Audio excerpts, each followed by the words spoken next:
this is the first time I've talked to you since that fight. And, you know, one of the big questions was like, you know, the Cowboy showing up to the big fight, all that, like in the locker room when you got to T-Mobile and you're fighting Conor McGregor, did you feel good before the fight started? No. I didn't. Donald showed up. Cowboy wasn't there. Wrong guy showed up. Couldn't get going. Couldn't get excited. Couldn't get fired up. Didn't want to be there. Biggest fight. All the attention. My time to shine. I didn't want to be there. It was crazy, man. And I don't know why. I don't know how. I don't know how to change that. But it sucks, man. Sometimes I show up there. I'm ready. I'm fired up and I'm ready to go. Sometimes I get there and I'm like, man, I don't even want to be here. So, don't know. No idea. Wish I had the answer. What point of the day did you know that? 2 days before the fight.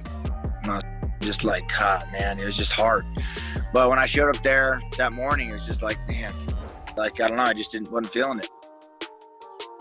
I mean, how do you even try to pull out of that? I mean, what was it, Jafari? Like, I know if I had the answer, man, I would have pulled out of it. I didn't have the answer. I went in there with my thumb in my ass, made it 40 seconds, you know? So it was a tough deal. It sucked. It sucked bad.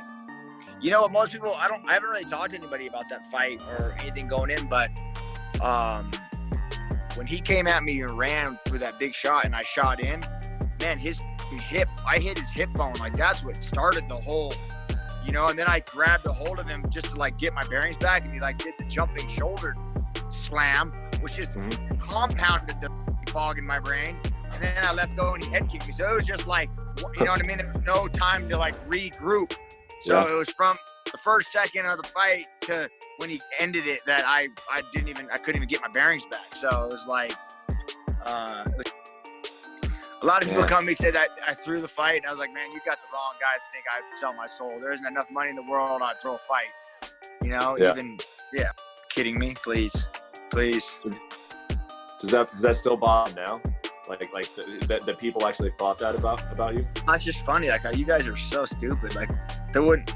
For one, the infrastructure of the UFC would have to be so corrupt for them to pay me. You know what I mean? Like, it's asinine to even think that would be a thing. But I mean, there's people that truly believe the world is flat. So, you know, there's just dumb people out there, Brett. I don't know what to tell you, man. People are crazy. I'm trying to remember. You walked out second, right? Yeah. You walk out first. I walked out first. Like, you get there before him, and you're standing there, and you know you don't want to be there as he's walking. Like, what is that experience like? You know, I can't put words on it. It's like being somewhere that you don't want to be, man. It's like being in a spelling contest and you can't spell. And you got to stand up in front of the world and try and spell. You know, it's like I just you're feeling, man. And you're trying to like convince yourself, and you're trying to wear the face and fake it till you make it. But sometimes, I don't know, it's tough. It's a weird sport.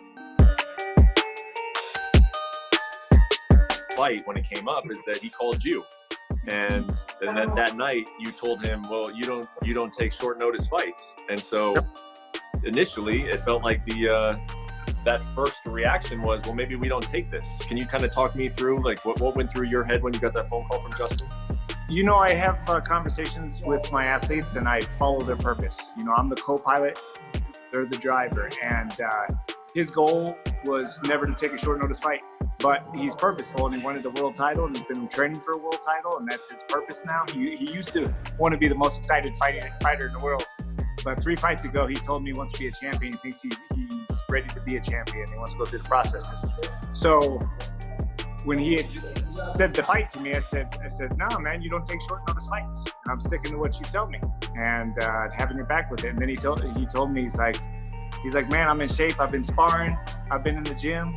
He's like, with this going on right now, I want to fight. It's who I am. And when you have opportunities, present yourself that's in line for what you're doing. You can't pass up opportunities like that. But I have his back first, and I want to make sure that he's sticking to his guns, because the last thing you want to do is say, I should have did this. And, you know, if we're going into it, we're going into it full bore, and we're not going to make no excuses. And he instantly was full bore on it, and I'll never forget that drive home. My mind was going, and I'm like, oh, I can't wait to get home and start studying some tape and and getting that going again. And his answers, you can tell when Justin won something and when he's determined. And it's a great fight. I love Tony. I respect Tony. I think he's a great fighter, and we want to face the best. Just psychologically, how would you describe kind of the challenge of that? Because, you know, I think I've heard you say this on ESPN podcast or ESPN broadcasts, that I equate it to, you know, don't tell yourself that you're going to knock out somebody in the second round, because if you don't knock them out in the second round, then all of a sudden the third round comes, you know? And so I'm thinking to myself, Justin says, I'm never taking short notice fights, never taking them. I mean, in his head, it's like they don't even exist. And now here he is, and this is a very important fight, and it's on short notice. I mean, is there kind of a mental hurdle to get over that when you've committed to something like that for so long? I think, yes, the first fight that we had that was scheduled and we were really taking on 2.5 weeks notice. Yeah, but there was an advantage there. It's a totally different fight than a Khabib fight, and it's gonna throw a stick in the wheel for Tony. Getting this longer date now puts us in prime position for how we condition anyway. Our 4th week in the training camp is a down week. And when they called the fight off, he went and ate some food and was like, oh man, and we take that time off. So he had 3 days off, which is perfect. He got his body to recover because we went 2 weeks as hard as he's ever done it. Like we peaked, we tried to peak as quick as we could because we had short time. So then he got 3 days off and then a down day on the 4th day. And then we're right back in the 3rd and 2nd week of peak weeks. That's our strongest weeks of every training camp. So this is almost like a full training camp because he was already conditioned, ready in shape. We took those 2 weeks hard where it breaks your body down. Then he recovers a little bit, and then we're in for the 3rd and 2nd week of hard training, and his condition is on point. I feel very confident in that sense. Outside of, this is going to be a mental fight on top of conditioning. They're both mental machines. They're both conditioning machines. They both love to fight. So I'm excited to sit front row and be a fan on top of being a coach and watching my friend chase his dreams and go out there. And people, you know, when you're fighting for a belt, it's a risk.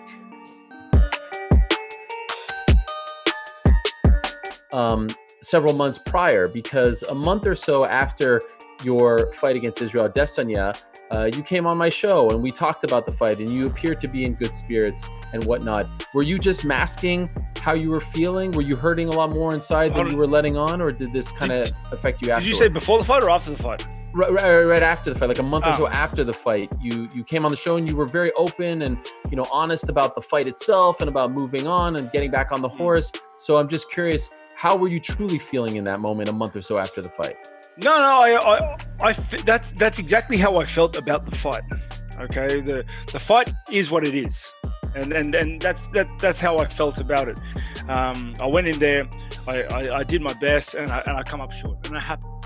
And my mentality for getting back on the horse and moving forward after that was the same. You know, I know that the only thing to do is to move forward. You got to get back on. It's just I had to tweak some things in the process leading up. You know, in the process leading up to getting back on the horse, if that makes sense. So I just had to take some time aside. I had to take some time off. I had to have, you know, a holiday, like a proper rest, a proper just, you know, take the idea of fighting out of my head and just spend time with my family, unwind, let that fire be relit, you know, that hunger. And, you know, that's exactly what I did. What happened to you on Christmas Day? I think the paper really made the whole thing very dramatic. Even when I was ready, I was shedding a tear. I was like, "Oh, this guy!" You know? But everybody's been there. You just reach a point where you get tired, and you don't have that thing in there that makes you take that one extra step. And I know what that is. I think all good fighters know what that is. And I had to have a look. I had to just take a step back. I had to look at everything I'm doing, and you know, there was a crossroads, if you would, like, if this is what I wanted to do, did I lose the spark for fighting, or is there another reason? And after having a holiday and just unwinding and relaxing and playing tons of video games, spending tons of time with my kids, I realized it wasn't a lack of the fight. It was just I just needed to change a couple of things.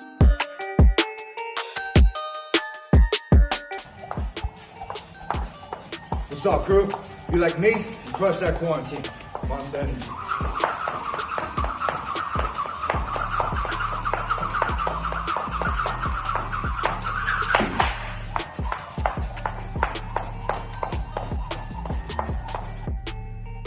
happening, everybody? You know, I'm putting in work here at the Diamond Training Center. Got to stay in shape. Just got done with bag work. Now I'm going to do a On It 6 bodyweight finisher. Let's go.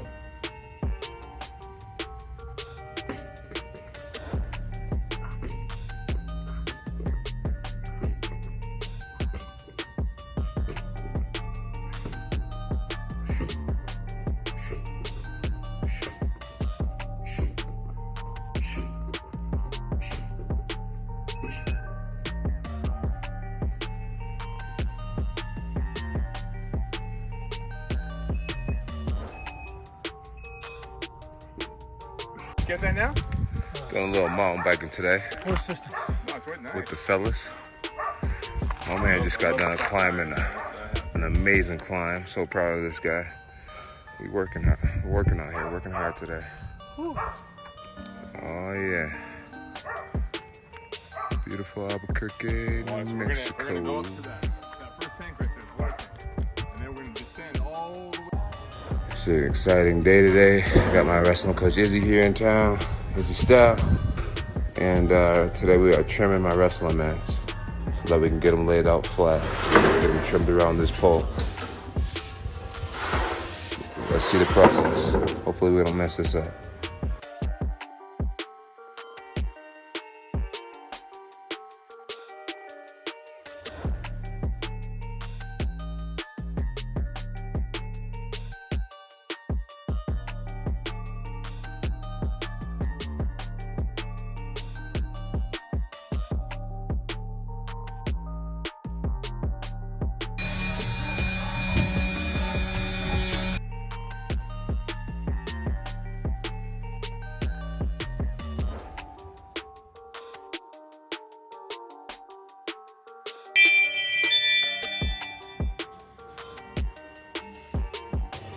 Oh my god, it is me, Maximo, and I am here with Miss Pretty.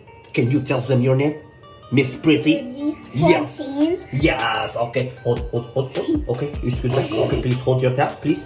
We do not want fatality. Hold your towel, please. Okay, today I'm going to, how do you call this in America? Blow dryer. Blow dryer, you call this. Yes, this is very good. So, blow dryer, I go to blow dry the hair. And I'm going to use moisturizer. And I'm going to use some of the spray and the activator with the oil moisturizer to keep it tame and wild free and freeze free and bouncy and juicy and very sexy, okay? First, we blow dry, okay? I use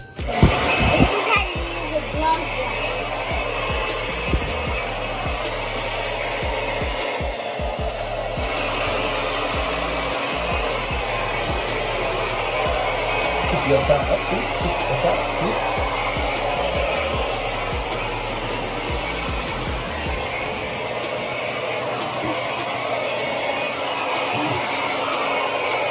Oh my god,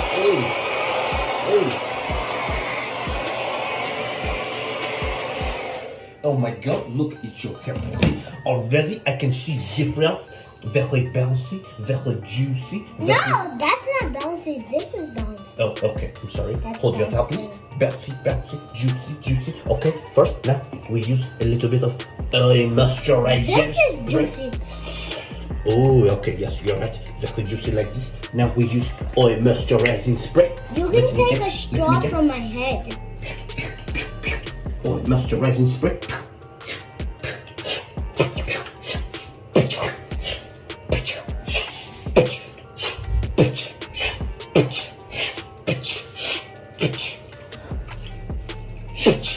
Get it.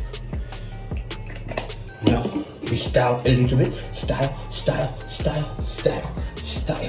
Look at it. Oh my goodness.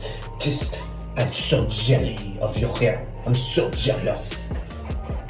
Now finishing touch. We hit it with some styling cream. If you don't know, everybody gets the whittaker. Yes. It is very works wonders for beautiful hair. You can even use this for curly hair that is very curly, but straight curly like my cousin. You are right. Okay, now we go here. You know which one is curly hair? Young lady. Young lady. Oh my goodness. Look at it. See, The one with curly hair too is let Zoe. me tell you something. Hold this. Hold your towel. I told you. Hold your towel. Up here. Towel, towel, towel. Hold. Okay. Now let me tell you something. Hold your towel. Okay. Let me tell you. Your hair is so juicy, so bouncy. Everybody going to be jealous of it. I got it. And especially when Maxime does your hair. Okay? Now you give me a kiss. You might not remember. Yes, you give me a kiss. No. Yes, you say I fixed hair for you. No. Very bouncy, very juicy. Fist bump. Kiss me. High five. Okay, fist bump. No, but kiss first too. No. Only You hug. bouncy, juicy. Only hug. No, yeah, I Hug. fixed. Huggy. I fixed bouncy. Hug. You kiss. You must kiss. You must pay me with kisses. Thank you.